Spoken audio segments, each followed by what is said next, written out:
Ahoy there! Captain Benzie here, coming at you with another episode of the Frigate Pilot's Manifesto, the series that aims to teach you everything you'll need to know about the different frigates that you'll find in EVE Echoes.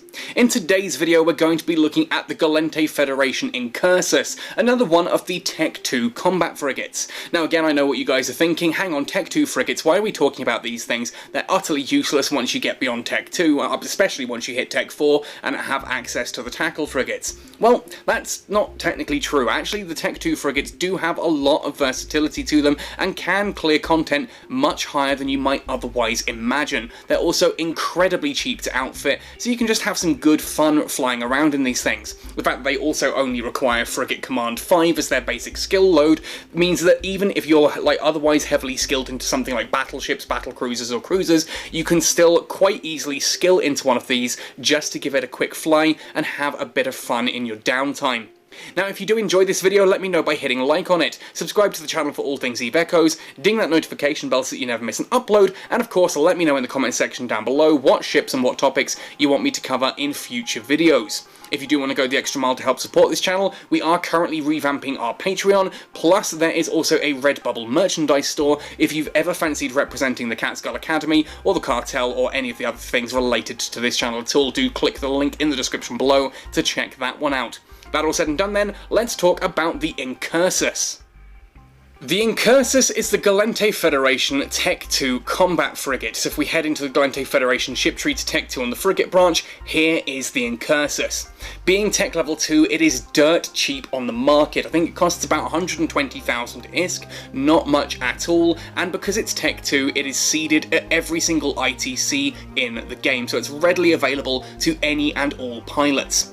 Beyond this as well, being Tech level 2, you can insure it for repairs, so if you lose it in a combat situation, you can just use those beginner insurance vouchers to bring the hull back at no further cost, other than obviously you'll lose one of those vouchers. That's if you can't afford the 120,000 ISK just to buy a new one. Now, the INCURSUS itself, its design has remained constant for full 70 years of Gallent Federation Navy service, with only minor upgrades to modernise some of its systems. It's such a successful ship that much of its tech has been used for the Atron Interceptor variants, as well as the INCURSUS forming the basis of the Federation Navy Comet, a ship that I do hope we get added to EVE Echoes soon. In fact, the ship itself is also so highly regarded by the Federal Intelligence Office that the INCURSUS has a set of 16 squadrons called the Black Lancers, which are used for everything from Black Ops operations to VIP escorts. It's a point as well regarding the Lance. That Lance is actually a BZ-10 magnetometric sensor cluster that is used obviously for scanning in space. Now, this is quite a heavy ship, so it does also use an oversized Rodin FR2 ion propulsion unit, which was designed specifically for the INCURSUS, and again is one of those pieces of technology that has actually been incorporated up into the Interceptors as well. And it gets some pretty cool skins. We got a Yule Envoy skin for this, it has a water skin with a cool looking Kraken on the front, plus we're looking at things like the Purity of the Throne and the Exoplanets Hunter, so there is some variety in how you may choose to actually make, display an INCURSUS if you're choosing to pilot one. But let's have a look at its attributes and fittings in comparison to the other frigates of the round about this sort of level. First of all, it has that fitting profile of 2 high slots and 3 low slots. The complete lack of mid slots means we're not going to be fitting any capacitor warfare on here, like Nosferatus or neutralizers, no tackle modules, none of the sort of really interesting E-War stuff there at all on the INCURSUS. It is just guns and low slots, and those low slots, again, with only 3 of them, we are pretty limited to what we can fit on there, so we need to be very careful when fitting it later on. The power grid of 43 megawatts is on the higher end of frigates at about this level. It's not a bad power grid at all, it's enough to fit everything we need to, plus having some space left over. Cargo hold capacity 330 cubic meters. Actually, this is pretty sizable. That's a decent sized cargo hold here on the INCURSUS, and means that it's pretty good for sort of running those various different encounters. You can be running combat encounters while also doing some of the delivery encounters on the side, and having some space still in your cargo hold to loot ships at the end of the combat encounters. Now, defences, oh boy, 936 is even lower than the other Tech 2 frigates. This is one shot by almost anything that gets a good clear shot at it of a medium size or larger. Most of that is the structure, 275, but it's still got armour of 270 and shield of 224. This is a very small and fragile ship that will die very quickly if you're not careful with it. Ultimately, whether you choose to shield tank this or armour tank this is up to you, but we'll talk about that more later on. Obviously those tanks are so small and so similar in size, it doesn't really matter which way you choose to go, but we'll discuss that later. Now, capacitor banks are okay, 362 gigajoules with a 5.26 gigajoule per second maximum capacitor recharge rate. Considering that the INCURSUS, obviously being a Gallent ship, is going to be using railguns which do use capacitor, that is sort of middling to low on the capacitor, and it does mean that we have to be a little bit careful about how we do things. Its signature radius, again, is very large for a frigate. 37.9 is quite a way above the frigate average of 31, 32. It's a long way above it. It's almost into destroyer level size of signature radius, which means this thing is fairly easy to hit. It's also one of the slower frigates at around this level at only 366 meters per second. In fact, I think only the Merlin is slower than the INCURSUS at this point in the game. Scan resolution though, 743 millimeters. I know it says meters, it should be millimeters. 743 millimeters is remarkably high for a Tech 2 frigate. This thing locks on very quickly, and it'll lock onto drones or other small targets very quickly too. The mass is astonishingly high for a frigate of this size, and it has a fairly high inertia modifier too, which makes it quite cumbersome. This does take a while to speed up and slow down, to accelerate and decelerate, and maintaining tight orbits can be problematic if you're not careful with it. Anyway, let's move into the trait description then. Now, being a Tech 2 frigate, everything here is based on frigate command, which, as I've said before, is a very easy and cheap skill just to get into, and I do think every single pilot in the game, even if you're an industrialist or a battleship main, should get frigate command to level 5, because it's one of the most versatile skills in the game. It allows you to get a lot of use out of a lot of very cheap ships. You can get things like some of those big cargo runners, like the, say, the Probe Covert Ops or the INCURSUS Covert Ops, that kind of thing. A lot of extra cargo hold space from those, and if you want to fly something like an INCURSUS or an Atron, again you're getting bonuses from that frigate command there as well, which allows you a lot of versatility.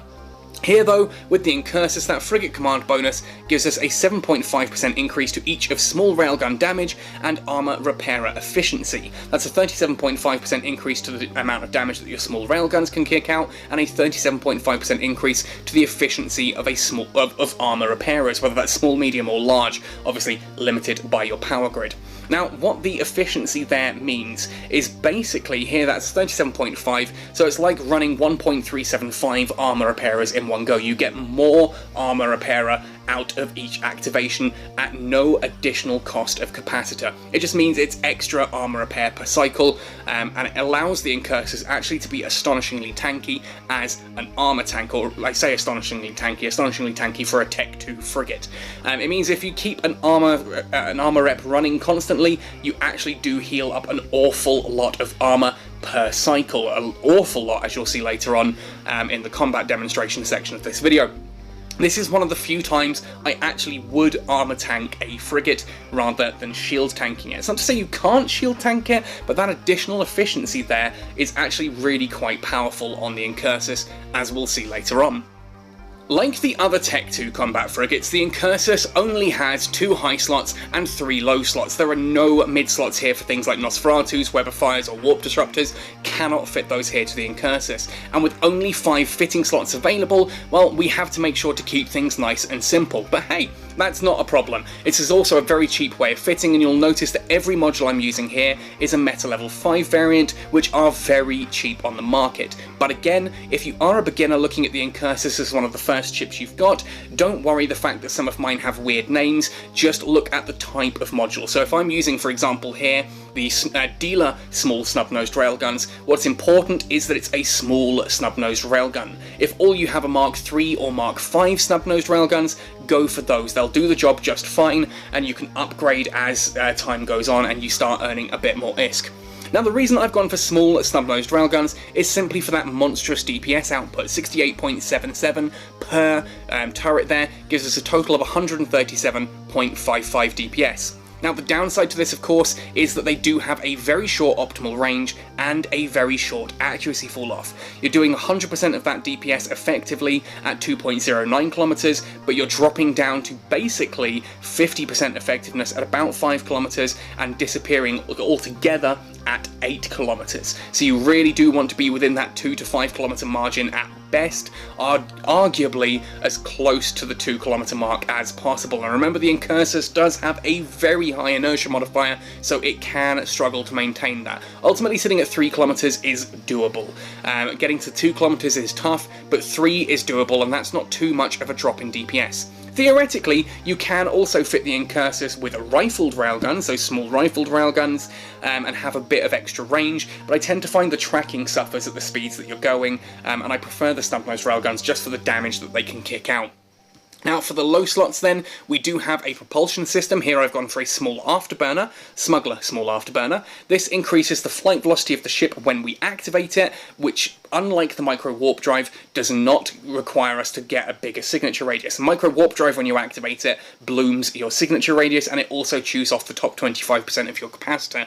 The afterburner doesn't give you as big a speed boost, but it doesn't chew the capacitor, and it doesn't make you a bigger target, and it's more than we need here. In fact, you'll see that quite often when flying the INCURSUS, I actually turn the afterburner off, because it's such a big ship anyway that even with the afterburner running, you do still take damage, and I just rely instead, save the capacitor that the afterburner would otherwise use, and instead just keep the armour repairer, keep the armour repairer running. Ultimately, the afterburner then exists purely to get us from A to B. It allows us to move around the battlefield that little bit faster and to catch some of the smaller, faster moving ships, and just to get into range so we can start dealing damage that little bit quicker. Of course, as I said, we are going for a small armour repairer. This time around, a Gorget, however the heck you want to pronounce that, small armour repairer here. The reason I've gone for an armour repairer rather than a shield booster is simply because the INCURSUS is getting boosts to that armour repairer efficiency, meaning you're getting 37.5% more heals per activation out of this armour repairer than you otherwise would, and that just about peaks it ahead of an equally skilled shield boost. Ultimately, I'm still skilled into shield boosting and not into armour repairing, which means technically a shield booster does come out a touch better, but I like to lean into a ship's bonus, and I am training up those armour skills just in case NetEase ever does decide to fix the problem that is armour tanking. And again, if you're new to EVE Echoes and not entirely sure what I'm talking about there, check out my video on why you should shield tank everything, and that'll answer every question you have there. Finally then, for the low slots, this ship doesn't have mid slots, Benzie. Finally, for the low slots, I've gone for a basic magnetic field stabilizer weapon upgrade module. Additional 5% damage and a reduction of 4.01% for the activation time just for having this fitted, and we can activate it for an additional 8.03% damage and boost that activation time adjustment by 400% up to a total of 16.4% faster activation time. It just means our guns do more damage with this fitted, and you can activate it for an even bigger boost to damage. And you'll see that with all of this fitted, we're looking at an offence here of 137.55 DPS, which is very high for a frigate of this size.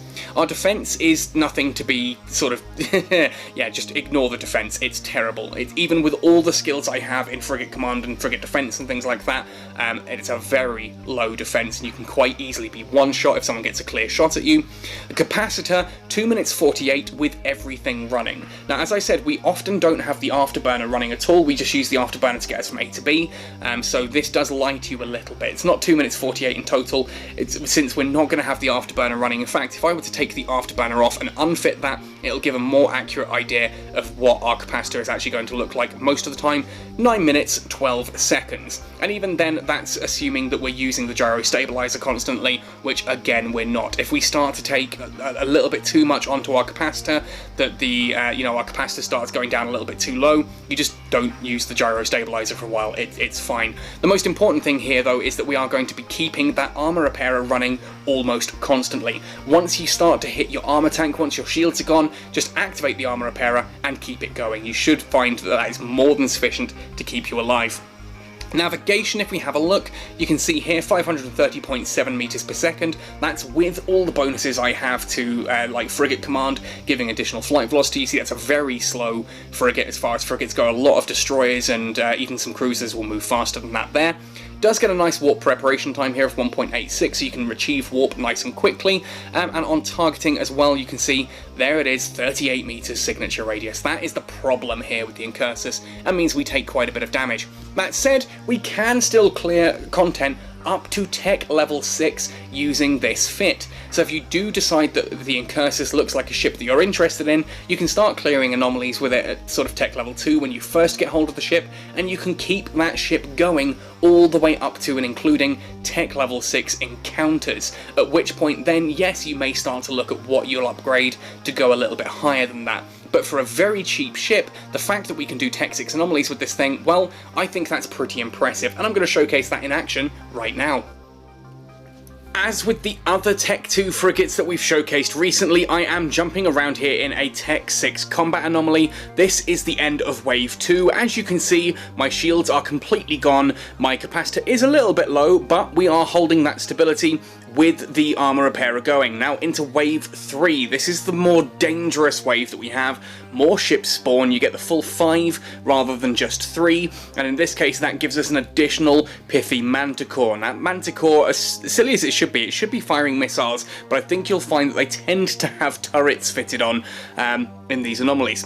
So what I'm going to do here is I am approaching that Korak sniper, and we're going to have a go at that. Now you can see I've got the armour repairer working, it is getting that big efficiency bonus. Looks pretty scary, doesn't it, having this all the way down with no shields and my armour dropped all the way down. You can see I did make a mistake during Wave 2 that cost me a tiny amount of hull, which is not a good thing to be having, but this armour, the armour repairer here does actually hold quite firm and keeps me capacitor stable all the same. Gives me enough chance here to use that magnetic field stabilizer from time to time. So there, that magnetic field stabilizer pushed me all the way down, but you'll see that my capacitor does hold fairly steady. I am going to turn the afterburner off briefly here, simply because that afterburner is using quite a lot of capacitor per activation, and it's not actually helping me all that much. I'm not really speed tanking in this thing. As you can see, I'm still taking so little damage that the armour repairer is able to keep up with it. It looks scary as hell, I'm aware, and trust me, when you keep hearing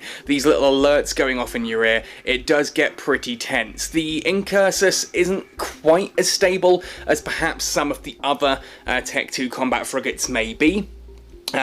But as you can see, it is holding up, and that's kind of the key point here, that nothing really has swamped that small armour repairer thanks to the efficiency bonuses that we get from the ship's hull itself. And there we go, there goes that Manticore. So we've got rid of the 2 small ships, which are the biggest threat to us. We can now start to move on to the bigger ships. So we're going to start off with the Caracal Navy issue here. This one is a logistics ship. You can see it is doing some logistic-y stuff, for want of a better term. Now, someone actually pointed out to me in the comment section on one of the previous videos that if you look at the overview here on the right-hand side, you can actually tell which one of these is a logistics ship anyway by looking at the icons. So if you look at the Python Blackbird and the 2 Python Blackbirds, you can see that not only do they have the little white arrows either side of their icon, which shows that I'm locked onto them, they also have a sort of flashing red square around them, like a targeting matrix around them. That shows that they are locked on to me, whereas if you look at the Python Caracal Navy issue, it does not have that flashing red square around it, that sort of bracket around it, which shows that it is not locked onto me, it's not aggressing me, it's only healing the others. That's a nice quick and easy way to spot which one of these ships happens to be doing the logistics if you can't already see a big blue beam of remote shield repairing or something like that out there in space. But now you can see as well, as things are going down, we are getting a lot more stable on the armour front there. The capacitor has recharged enough there for me to use a magnetic field stabilizer. It gets pretty ropey at the start of Wave 3 there, just due to the sheer volume of ships that we have. But you can see we do hold on. Tiny amount of damage there onto structure. The capacitor is sitting at the lower end of things, but it isn't going all the way down, and I'm able to keep the small armour repairer running indefinitely. I don't need to worry about it, I just kind of leave it on and just let it do its thing. And eventually, if if that starts to be the case that I'm not taking any damage at all and my shields are actually starting to boost up, then I'll switch the armour repairer off completely for the time being, just to help my capacitor restore. But what I'm getting at here ultimately is, as you can see, armour tanking is pretty scary on frigates. It's why I don't like doing it most of the time, and I tend to go with a shield tank where possible. Now, the INCURSUS, it's a Tech 2 frigate again. It is still ridiculously cheap, and thanks to how cheap snub-nosed railguns are and small armour repairers are, this is an even cheaper ship than a lot of the others that we've looked at so far in this little Tech 2 series. It is capable of doing the Tech 6, it gets a little bit ropey towards the end as you can see, but it is capable of doing it. Once you hit Tech 7 though, all hope is lost. Don't even bother trying Tech 7 and using counters with the INCURSUS. I've tried it even with full dead space gear, you just cannot hold out. The ship itself does not have the capabilities, it's not small enough to speed tank, it's not fast enough to speed tank, and the armour repairers aren't able to keep up with the sheer amount of damage that a Tech 7 anomaly throws out at us. It just doesn't work. So the INCURSUS can clear up to Tech level 6 quite comfortably. And I am, you know, I'm fairly impressed with that, and it's a cool looking ship. Let's be fair, the INCURSUS is a very cool looking hull, and the fact that it can clear Tech 6 anomalies is still pretty cool. It may not be quite as powerful as some of the other Tech 2 frigates. I mean, by now, hopefully you've seen that the Merlin can clear Tech 7s, and you've seen that the I want to say the Punisher, it's not the Punisher, it's the other Armour one, the Tormentor. The Tormentor can do Tech 7s too, whereas here the INCURSUS does struggle a bit once we hit Tech 6, and Tech 7 is just flat out impossible. But I wanted to showcase that yes, if you've started out with an INCURSUS at Tech level 2, you can still be using this as a ridiculously cheap ratting ship all the way up to Tech level 6. It's not as good as some of the other ships, but it is ridiculously cheap. And of course, if you like the INCURSUS, once you hit Tech level 7, you can actually move up into the INCURSUS Assault, and that is a significantly better ship. That is a pretty good ship. It's actually one of my favourites of the Assault frigates. I think it's probably one of the better of the Assault frigates, in fairness, as it does actually get away with things quite nicely, and it's a very powerful little frigate, both for PvP and PvE, whereas here, obviously, the INCURSUS with no mid-slots is pretty ropey for PvP, simply as there's nothing to hold them in position. Ultimately, I don't know. I think if the INCURSUS here just had a slightly smaller speed, a slightly smaller signature radius, sorry, or a slightly higher speed, it could probably get away with things. Or perhaps just a higher capacitor as well, that allowed it to just be recharging a bit. It can probably get away with things a bit better. Or a single mid-slot. I'm still a mad fan of just giving all of these Tech 2 frigates the additional mid-slot. As soon as you put a Nosferatu on this thing, that's it, problem solved. It becomes actually a pretty good PvE ship, and once we move into PvP, well, being able to fit a warp disruptor or a warp scrambler on there makes it actually somewhat of a threat. And I would like to see that kind of thing done. I mean, in EVE Online, again, I know I'm talking about EVE Online and an EVE Echoes video. In EVE Online, even the INCURSUS, etc., these do have mid-slots, they do have the capability to tackle, etc., and you get a really cool PvP, a sort of frigate PvP scene in EVE Online, where people fly exclusively frigates through nullsec, just PvPing with each other, with the faction complexes and things like the arena that we're hopefully getting in August of 2021. That means that even the basic ships, like the Rifter, the Merlin, the Tormentor, the INCURSUS, all those Tech 2, Tech 3 ships, actually still have a use because they are ridiculously cheap and can still be a potent threat in PvP in the right hands. But here we can see the INCURSUS, as I said, Tech level 6 is definitely possible with this Tech 2 frigate. That, to me, is still pretty cool, and I quite enjoy the INCURSUS. It's a cool looking ship.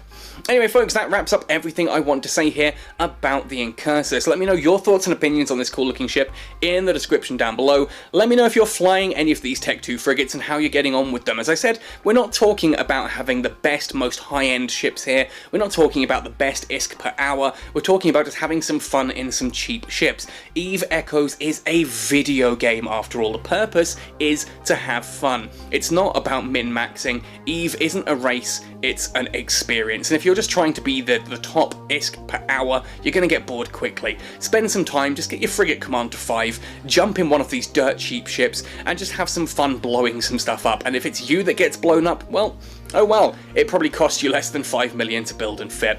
Anyway, folks, thank you for watching, happy sailing, and see you in New Eden!